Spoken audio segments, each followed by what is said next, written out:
Hey, what up, y'all? You got the Sarge here. Big shout out to the Crap Nation. What up, my peeps? Uh, Fresh back from my Alaskan cruise. This is going to be my Alaska trip report. So, let me bring you guys up to speed on everything that went on over the past. I got back last Friday from off the cruise, and guys, ever since I got back, I just had my ass full trying to play catch up on everything that I was behind on. You know how that goes when you get back from being away. You have just a shitload of stuff on your plate that you have to take care of, and that's what I've been doing this whole week here, playing catch up. So finally, a week later, exactly a week later, I'm able to sit down and put together this trip report. I went ahead and put together some notes. So I'm gonna just stick with my notes and try to stick with the script and let you guys have it over about the next 20-30 minutes plus or so. We'll see how it goes. So here it goes. So this is my Alaska trip report. Just got back from our 7-day 30th anniversary cruise to Alaska. Man, it was amazing. Alaska is a beautiful place. Folks, if you have it on your bucket list, please go ahead and make sure to check that box, because you won't regret it. All right. So we left home. A day early and spent the night at the Hilton in Seattle at the airport, which is right across from the street. The Hilton at the airport. Actually, we flew out of Austin and flew out up to Seattle. Got in there a day early. It's our 30th anniversary, so of course, Sarge being Sarge, I splurged a little. Did the business class thing, blah, blah, blah. So that was cool. Yes, we were sipping mimosas. What do you expect? It's that 30th anniversary, Hell, I don't know what we'll be doing for our 40th. All right. So the next day we went back. We left, once we spent the night at the Hilton, we had to go back over to the airport terminal because we took the bus to the bus to port. Most of you guys know that Carnival, do that bus to port thing, so you can take the bus and it takes you directly to the port of debarkation. That was good. We got down there to the port. We had priority boarding, so as soon as we got there, we quickly made our way on board. All the checkpoints, and was on board a short while after. As soon as we got on board, we couldn't go to our rooms until 1:30 because the rooms were still getting, situated. As soon as the ship come back, they turn them over real quick. The ship we was on was the Carnival Luminosa, sailing out of Seattle. So since we couldn't go to check out our room yet, the wife and I grabbed a couple drinks from the bar, and then, of course, typical fashion, I said, let's go check out the casino, see what it looks like. Of course, I want to go take a peek at the crap table. So we go in there, grab our drinks, go in to check out the casino. Of course, everything was closed because we're still in port. They can't open up the tables until they leave port and they're out in the seas, out in international water or something like that. I think that's a standard rule. So the wife was looking to crack the slots, seeing the different slots, all her favorite Buffalo and Piggy Pop and all that stuff. You guys know what I'm talking about. And I went over to check out the craps table. So I walked up to the craps table, and there was as quiet as a funeral home. Nobody was in there because people were still, boarding the ship and the crew's doing their due. So I quickly pulled out my phone and started taking some measurements to see my ideal positioning spot. Okay, pulled out my phone, hit my little. I got an app on my phone, that I use for measuring. I think I told you guys about it a couple of times, and I started checking all the pertinent dimensions. Let's see. First thing, I looked at the table, walked up to it. No, automatically it was a 12-foot table, but I measured it out anyhow. It was a 12-foot table, end to end, 11 feet of plane surface on the inside. So that was standard. I found my pickup zone, okay, where I like to place the dice at. which is exactly about 9 inches from the back wall, and 9 feet from the back wall, and 9 inches, 9.5 inches from the side wall. I'm kind of a stickler for being precise on that. Once I get those my pertinent dimensions down in my pickup zone on my launch area, I feel a lot better. I feel like it gives me just a little bit of an edge. Not much, but at least I'm practicing. I'm playing like I practice. How about that, Ed? All right, so then okay, once I got those dimensions, I realized, hey, I need to be putting the dice right under the E and pass line and just beneath the bar 66. Okay, so that was my spot for placing the dice in the pickup zone, and then the actual launch zone would be right under the 2. When I bring my hand around to launch the dice, would be under the 2 in the field, right under the 2, about an inch just below the 2. Very precise in, where I'm standing at and place the dice at. I mean, I can do it by look and touch, and but I like to, like I said, play like I practice. Landing zone, no landing zone, not needed, because it's a chopper. We skip, hop, and trickle the dice out so they don't actually make it to crash the back wall. But just as a rule, sometimes I use 30 inches from the back wall. See what 30 inches from the back wall is, and kind of use that as a gauge of a landing zone, because that's where the dice are going to hit the tables at initially. So, and which puts the dice would be landing right on the M in the cum area, right in the cum, the M. That would be 30 inches from the back wall. So again, I know, kind of precise, right? Okay, with that in hand, I felt I had a slight edge, since this was just all the metrics that I normally use when I practice at home. By that time, it was about 1:30. The wife and I made our way to our room. I surprised the wife by having them decorate our room with all these little hearts that said happy anniversary and stuff. And I had them, there was a bottle of Merlot and some chocolate covered strawberries sitting there with 2 glass, and she wasn't expecting that. So yeah, did I score points? Yes, I did. So I better had for what we were spending on that cruise.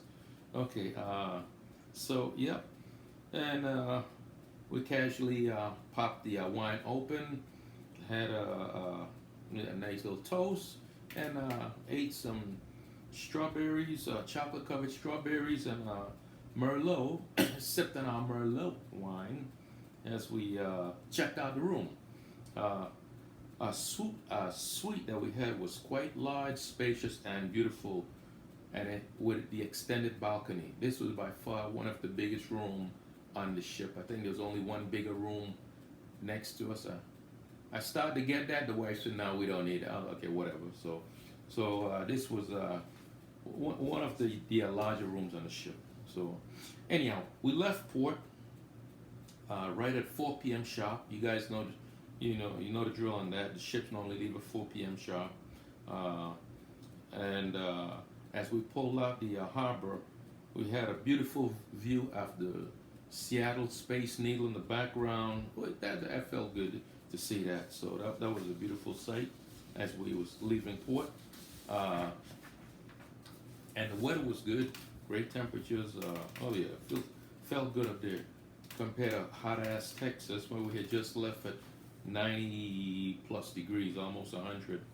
Okay, so our nightly formal dinner time, because we opted to dine in the dining room, was 7:30 in the main dining room, and we'd grab a bite, chat a bit with the folks at our table, and then we'd make our way to the theater for one of the nightly shows, which normally lasted about an hour, and then after that it was time to hit the casino. Of course, I'm going straight to the craps pit. So that was our normal routine nightly. Dinner, a show in the theater, and then ended off in the casino. So when we pulled out of port, it's I was a little tired, but I said I was going, you know, gradually ease my way into the game. Table, $10. I had already scoped out everything on the table, but I didn't know that it was going to be $10. So now the tables are open. I bought in for 200. Again, just trying to feel my way and see how everything would go. As I like to say, I was trying to find my sea legs and get a feel for the table and pace myself for this next 7-day adventure. Okay, there was when I walked up to the table, noticed there was 4 other people at the table, and quickly started trying to discern who might be a shooter, or, a skilled shooter or practice shooter, as we like to say. And out of those, those 4 of us, including myself, 5, became the regulars at the table, because every night I would go down there and it would be the same folks, so we were the regulars. One guy had a very nice par shot, very nice. Kind of reminds me of like Henry. How if you ever seen Henry shoot, silent shooter, nice, tight, soft landing. So I was like, okay, this one to watch. The other 3 folks at the table, which was a guy and 2 ladies, they both, I would classify them as rhythm rollers. They wasn't just random picking them up, throwing the dice. They had you could tell they could handle the dice, and they did everything the same way with a nice little rhythm. Whether it was to swerve their hand around and throw them up, but I would consider them rhythm rollers. So my first roll after as the dice started going around, I 6-8 everyone just to see, how the table was, get a feel for the table. Again, this is the first night we're heading out to see the ships out. So dice came to me. My first roll, paid attention to how the dice reacted when I threw them, because I was able to get all the pertinent data, everything except for the bounce of the table, which really didn't, again, for those of us that throw the chopper, bounce really doesn't scare you off too much. However, if I could find a table, if the table had a nice bounce, if you could find a table with a nice solid bounce, which this table had, on a scale of 1 to 10, I would give it a 5, a fair bounce. It was the bounce was fair, neutral bounce, so that was good. So as soon as the dice came over, bought in for 200, like I said, dice laid down like 2 flat tires. I was like, okay, and I could hear him not clapping the table loudly, but just I could tell the table was solid, so which was good. Like I said, about a 5. So as soon as the dice laid down, I was like, okay, yep, this is exactly what I wanted to see. Game on. I had a 8-roll hand, made 2 points, and let's see, yeah, that was the first hand. The second hand, next hand was a 16 roller. I made a small on the second hand. Needed the midnight for the all. I was thinking, wow, this is too easy. I already made the small, and now I'm getting ready to hit the make them all. But of course, that midnight wouldn't come, so that night I bought him for 200 and colored up for 300, and I was like, okay, all right, looking up, trip's looking good. And this was the first night. Second day, next day was a day at sea. We basically didn't roll out of bed till about 11ish or so. Went, got something to eat up on the Lido deck. Then we just went and explored the ship to check out everything, see what the ship had to offer and where everything was at. So, and this was, yeah, Okay, that was yeah day. Okay, so day two at sea. Day two was elegant night. So of course myself and the wife got all dodded up, and I broke out my suit. The wife broke out a beautiful dress, and well, we stepped down there looking pretty pretty swanky. Everybody was thought we was people, business people with special VIPs, and I guess in a sense we were. Okay, all right. So yeah, this was day two, elegant night. By 11 o'clock, uh, okay, after elegant night, we repeated the same thing. We went to dinner. Well, we took photos that night. Went to dinner. Uh, there was some other couples at the table. You know how they normally mix you in with the couples, so you sit with the same people every night and get to know them, and that was cool. Met some real nice folks on the cruise at our table. Uh, then after dinner, we went to the one of the shows in the theater, uh, and by 11 o'clock, the show was over. Cause like the dining was about dinner would go normally from about 7:30 till about 8. By the time we got through chatting with the couples, it'd be about 9 or so. Then we'd go back to the room, change our clothes, then head down to the theater to check out the show, which would start about 9:30, and then by 11 o'clock we're in the casino. So 11 o'clock, the wife and I hit the casino. She went to her slots, and I hit the table as usual. The usual crew was already in place. The other four folks that I had linked up with, the regulars. So we got there this night. I bought in for 500. 6 to 8 all the players until the dice came to me.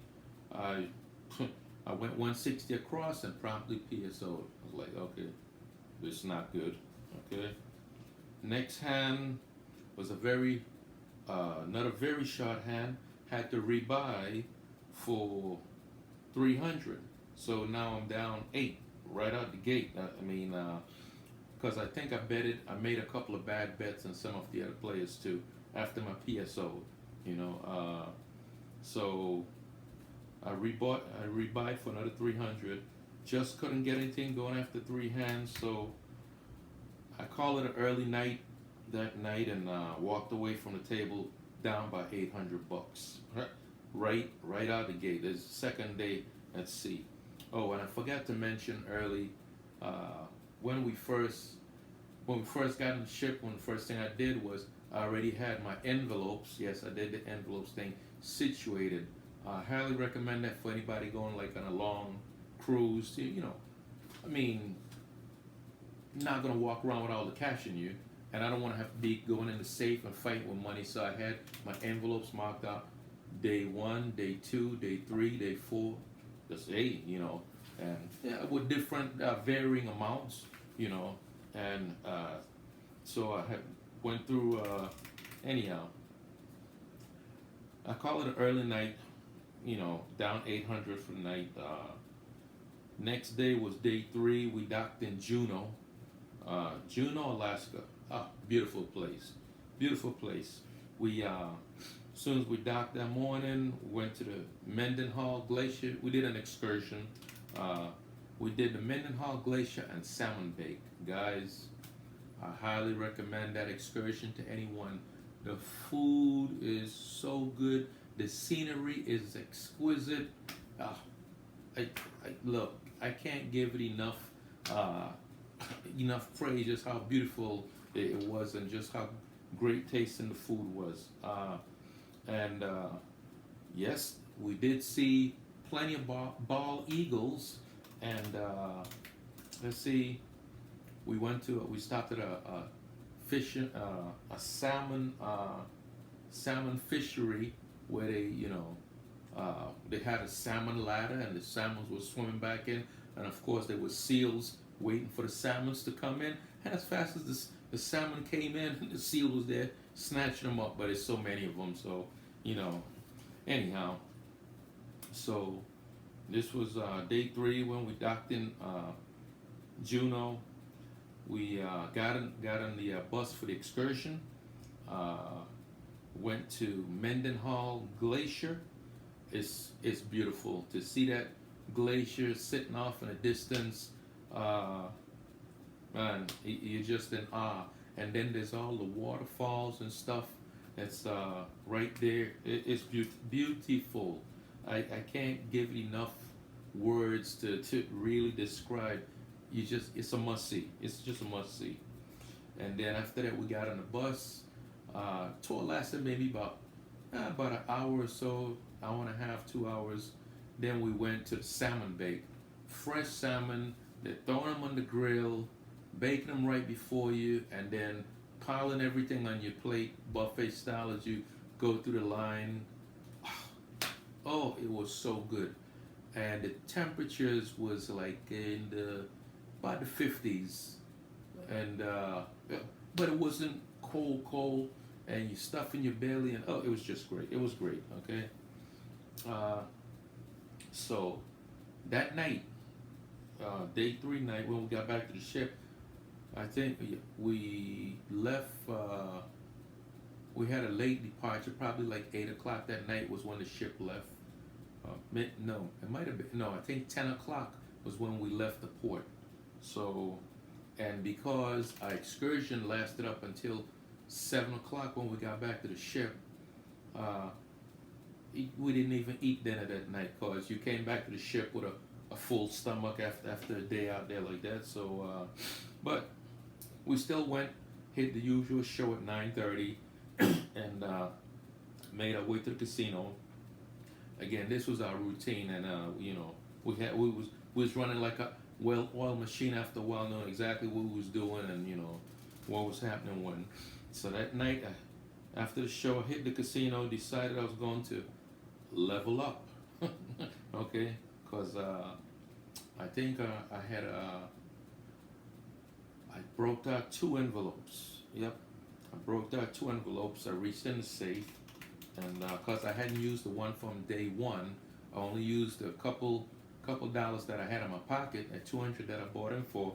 So I didn't touch the day 1 envelope, which was $500 or something. So anyhow, reached in the safe, grabbed my 2 envelope out, decided, hey, tonight I'm leveling up, going in $2,500. Well, the bankroll was gonna be $2,500, and just play it like I've been practicing at home, you know, which is $700 across, 150 on the 6 and 8, 4 and 5 and 9, and the 4 and 10 gets $50, so $700 across. Anyhow, so walk up to the table. When I got to the table, the usual crew was there, except, well, it was only 3 of the usual crew, and then there was a new guy, okay, because I never seen him at the table before, so, you know, but be that as it may. So this guy was standing there and didn't know what, you know. I walked up to the table, dice went to him. I see he was just kind of slaying them down the table. Okay, so anyhow, as the dice started going around, I asked the lady next to me, "Hey, how's the table doing?" She's like, "We're getting killed." I was like, "Okay, well, I'm gonna see if I can get something going." I bought it for $1,400, kept $700 back in the pocket, and then I did my usual 6-8 on a couple of the players. That parachuter that I had seen, he wasn't there that night, but the other 2 ladies were, and then one of the ladies caught a hot roll. I mean, she got her rhythm going, and guys, let me tell you, she was hitting 4s and 10 like it was nobody business. And I think I had started off with 6-8 on her, and quickly before you know it, I had grown. I had sprawled out on her, had everything covered, and I had started at probably 44 inside, and from 44 inside quickly grew. But before you know it, I had 160 across on her, okay, and was pressing like a mat. As she hit the 4 and 10, I got the 4 and 10 up to 100 each, and was waiting for her to hit. I think she hit the 4 at 100, and I had 50 on the 110. She never hit that, but she just kept on rolling. And by the time she got through rolling, I had made 350 off her roll, which was good. So yep, that was great. But I made sure I was betting on her, and again, because she had a hot roll, and that wasn't just stay with 6-8. I sprawled out on her, so kind of reading the table as she was rolling. So the dice finally came to me, and I said, it's time for me to pull the trigger and make some real money. So I go 700 across. I set the dice set to my usual 3V with a quarter turn. This puts the dice set I'm using is 3-5, 3-5, 6-3. I pick the dice up, get a good grip, launch, get a good grip, and I launch them. Again, they lay down like a Persian rug. I'm like, yes, okay, I'm gonna get my 3 hits in and regress my bets and all this stuff. Actually, when my first toss was a hard 6, I was like, that's exactly what I wanted to see with that 3V set. Okay, so now I'm feeling good, feeling confident. I immediately, I set the point at 6, came back, and I was feeling so confident, I went ahead and dropped 30 on the 6 and the 8 and pressed them to 180, because I just knew I was going to, hit 6 and 8 with this set here like I've been doing. Everything now basically pays 220, 210 on the inside. So yeah, the dice come back to me, and I set to the same set. I get a good grip. I stare down the landing zone, and guys, just as I launched the dice, this guy, the new guy, the NFG, yeah, that guy, takes and dropped $10 in the field, right on the where my dice was practically hitting at, which is about the 9, between the 9 and the M. Well, yeah, you know where I'm going with this. The dice, the dice lands right on. He does this shit at the last minute, okay? Just as I'm ready to launch the dice, because I'm staring the landing zone, and I get ready, and yeah, 5-2, 7 out. It's like the dice hit squarely on his chips that he had just reached over and sat down, right in my landing zone. Man, if I could have reached over there and struck. Yeah, just that quick, down 700. I noticed, yeah, I was like, okay. So now, and then to top it off, right after that, what does he do? He walks away. He walks. I was like, so one of the dealers looked over at me and just said, man, some people just don't have the etiquette for the game. Okay, it's like, yeah, I ain't said shit, it's like, oh well, I ain't crying over no spilt milk. So anyhow, yep, like I said, it was cinco dos adios. I got him a notes. I was fucking hot. Yes, I was. Okay, yeah, so that's how my level up went that night. The guy promptly walked away. I decided for the dice to come back to me, and try giving it a, going at it again. Uh, this time I had a three. I had, let's see, I had three hands of four rollers, but never recouped my losses. And that night left down 1,700. I'm digging myself in a hole here, guys. Getting deeper. The night before, the first night was up by 300. This night I'm down. The night before that, when I left, was down 800. Now I'm down 1,700. I'm like, okay. Anyhow, that's how that night ended. The next day was I'm call it day 4 of the cruise. That morning we woke up in this area called Tracy Arm Forge. Guys, when we woke up there, this has got to be like heaven on earth. It was like an out of body experience. This was the most beautiful place. This is quintessential Alaska. You wake up, the ship is sitting in basically a valley in some of the most beautiful blue turquoise water with the snow-capped mountains on each side and the clouds covering the peak, the low clouds, and then the waterfalls coming down from through the mountains up. It's just beautiful. And the ship was just cruising through there at a snail's pace, and it would stop in certain areas and just do a pirouette so that you can get a full 360 panoramic view. Oh, guys, if you don't see any place on a cruise in Alaska, Tracy Arm Forge is a must see. And where do you get off the boat and do the excursion, which actually takes you to the glacier? We didn't do that. We just stayed on the ship.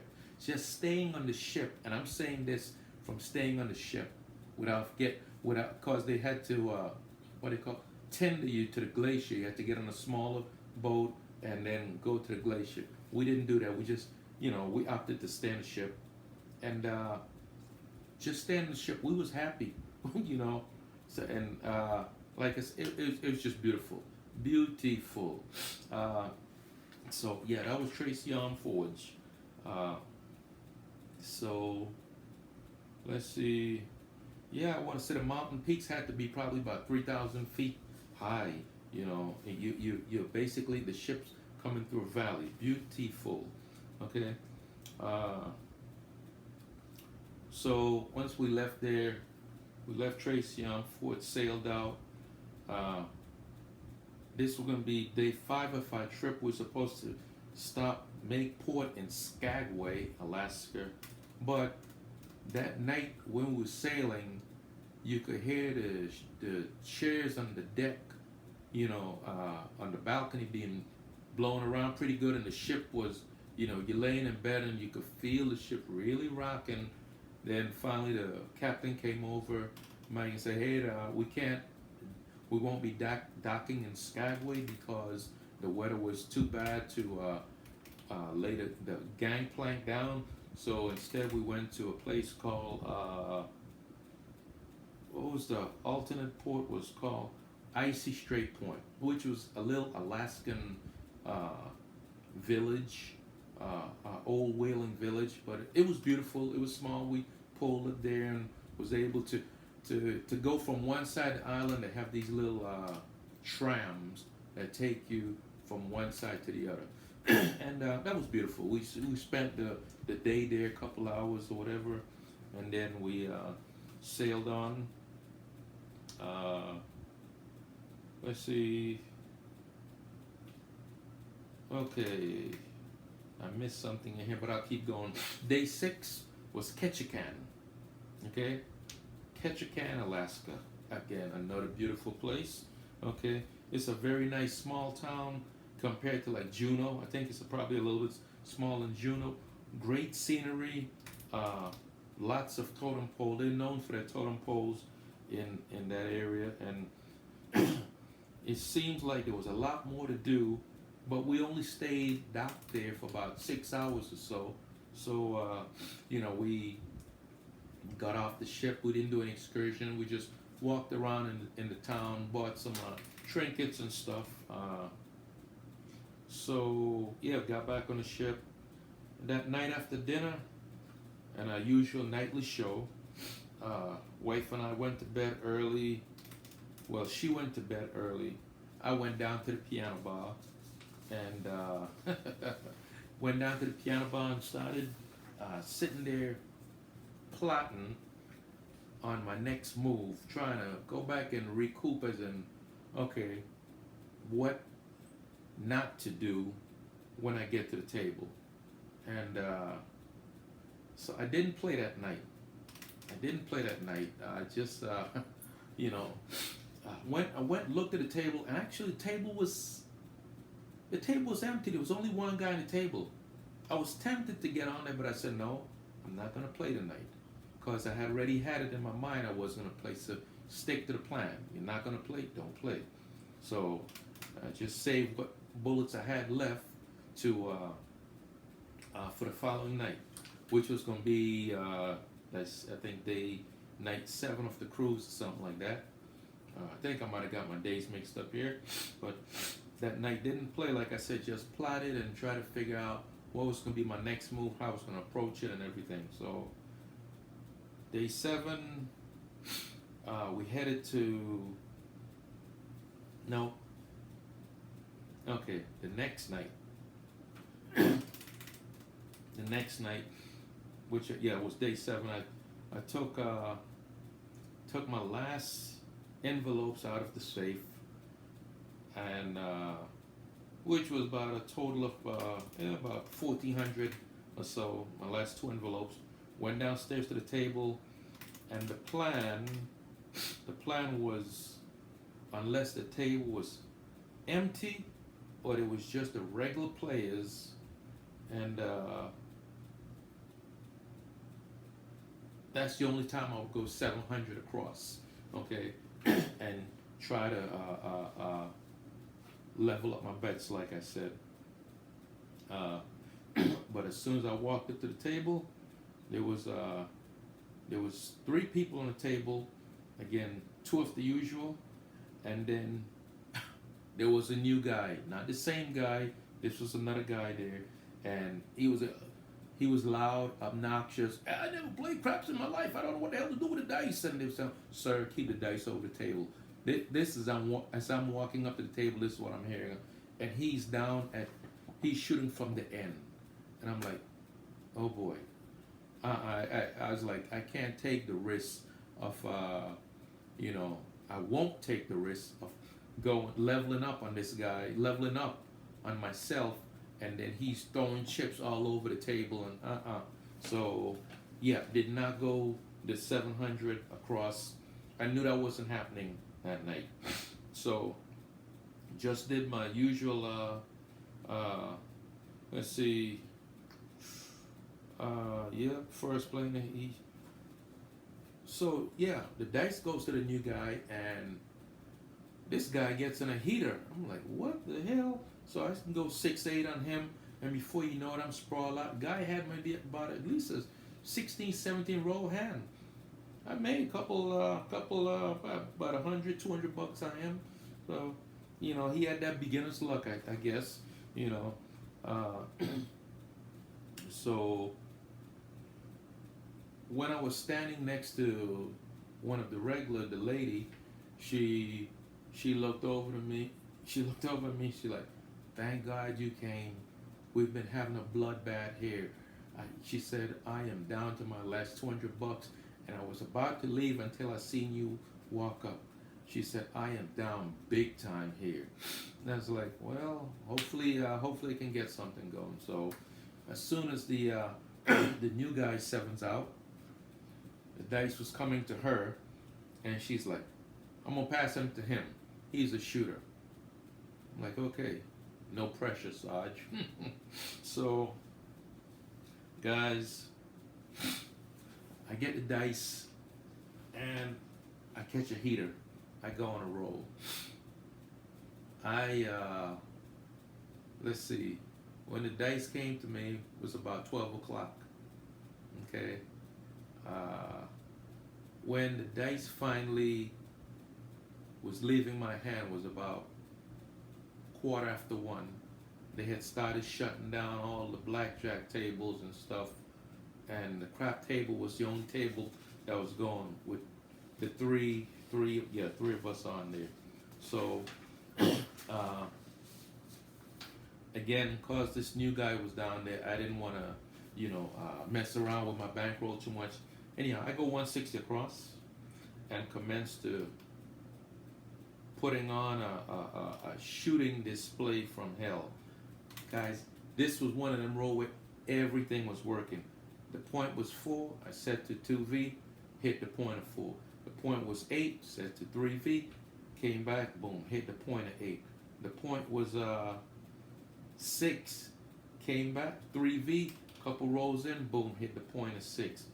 Point was 10, came back, couple rolls, set to 2V, couple roll later, boom, hit the point of 10. I started, I hit every point. I went through 2 stick changes, and their stick changes on the on those ships on like a regular casino where it's like, about 15 minutes. Their ship changes about 30 minutes. I mean, their stick changes about every 30 minutes. So I went through 2 sticks. I had went 10-5-10 on the ATS. I needed a what I needed. I needed a 3 on the small, and I went to. I said, you know what? I gotta try and hit it. I went to a kissing 3 and set to 2-1, 1-2, and couple rolls later, boom, hit the 3. It's like, okay, I'm already on this set here. So, and that was the small. Paid $310, so that was a nice little payday. And then needed the midnight to make them all on the other side. And won't you know, I hit the point right after that. Then threw a come out 7, which reset the whole ATS. I kept on resetting the ATS a couple of times after needing 1 or 2 numbers in between.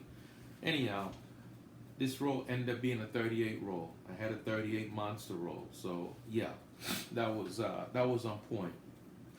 After all was said and done, when Big Red finally reared its ugly head, I looked over at the lady and I said, "Ma'am, this is the point of the show where we color up and we walk away winners for the night." She's like, "Okay, yeah, I can do that. Yeah, that sounds like a good plan."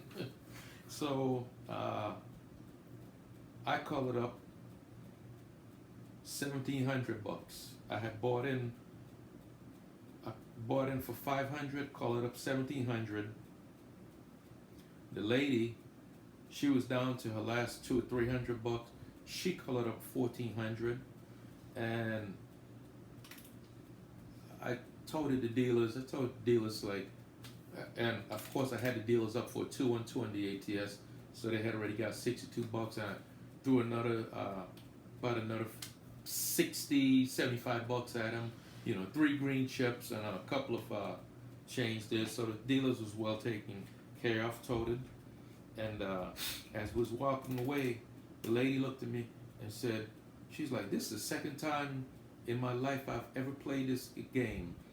And she said, "You know where I learned it? I watched it on YouTube." I was like, "Really?" She's like, "Yeah, I watched Mark the Point." I was like, "Yeah, I know that fella." So shout out to Ryan. She learned to play craps watching Ryan, Mark the Point. And she said, "I also watch Hawaii Crap Shooters." Big props to Brian. She's like, "I watch those guys all the time," and she said, "It's the second time I build up the courage to actually play craps."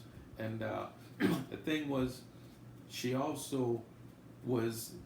on my press schedule. So basically, all the presses, she was at, whatever he did, yeah, same thing.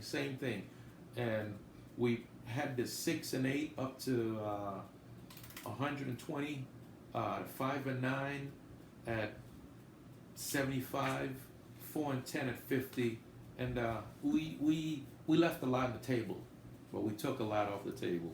So so when all is said and done, I walked away from this trip being down $1,000. So I'll take that. Not too bad. A little bumps and bruises. Uh, let's see.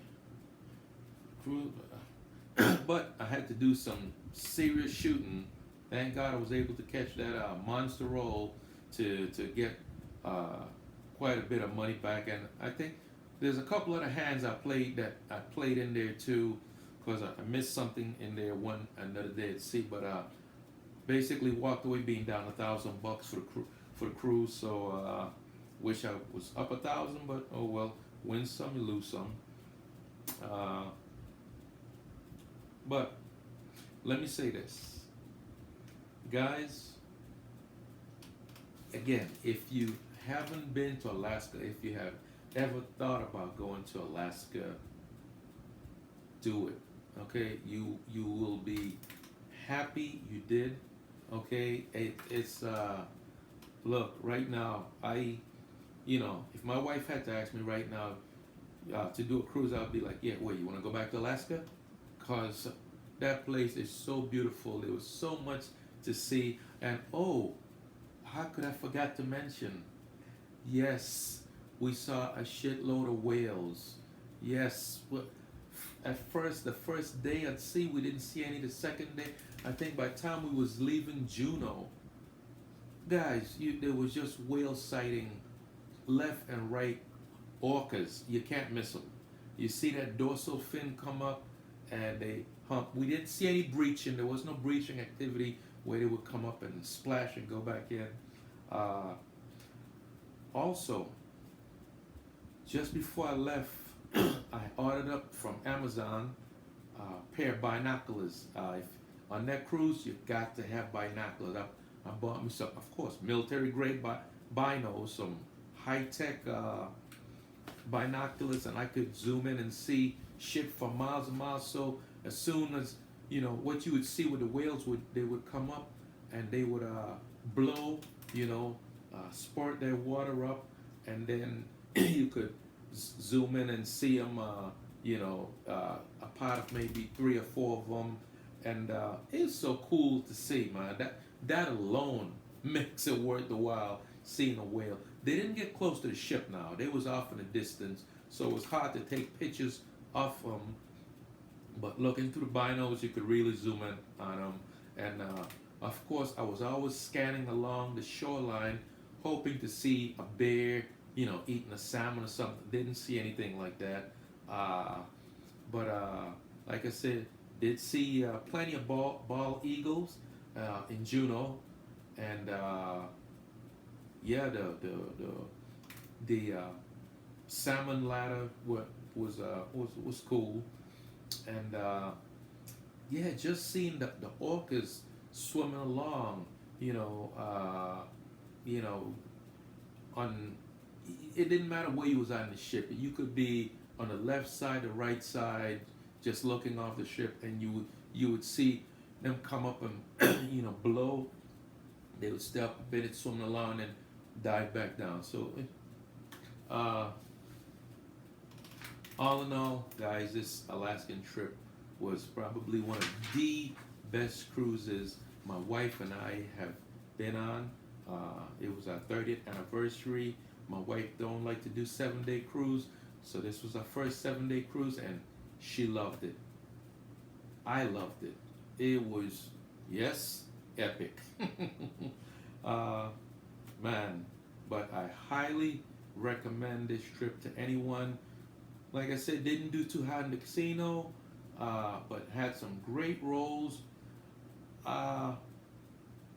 Some of it was some bad betting on my behalf, more than likely, and because, like I said, I went in a couple of times, and some of those other our regulars and got burnt, but oh well, lesson learned.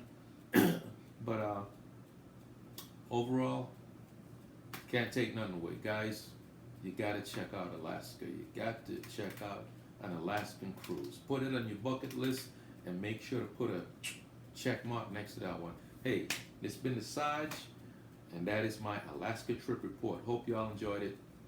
Stay safe, my peeps. Sarge out.